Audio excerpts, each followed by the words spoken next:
1971. Sunday, January 3rd. There she is, sweater pulled up over her nose, sunglasses over her eyes, head covered in a giant fur hat, walking with Caroline through the snow in Central Park. The photo is by Galella. In late January, Pat Nixon invites her to the unveiling of the official White House portraits. In response, Nancy Tuckerman is dispatched to the First Lady's office, hand-carrying a letter.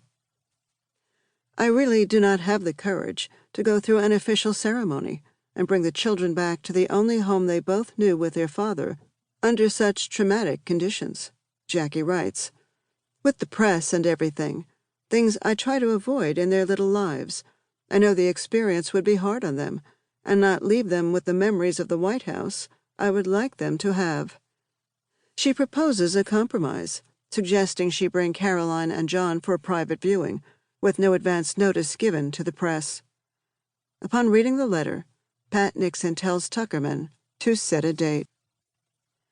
On February 3rd, she visits for the first time since John Kennedy's death. The Johnsons had tried to get her to return, but she refused.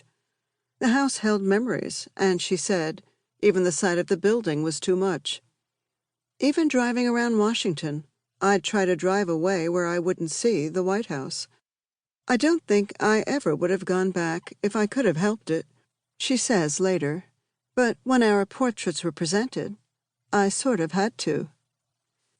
She tours the staterooms with Caroline and John, accompanied by Pat Nixon and her daughters Julie and Tricia. Julie finds her subdued.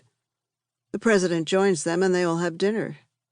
Julie notes that when Nixon joined the group, Jackie's mood changed again, and she became, as he recorded later in his personal diary, very bright and talkative.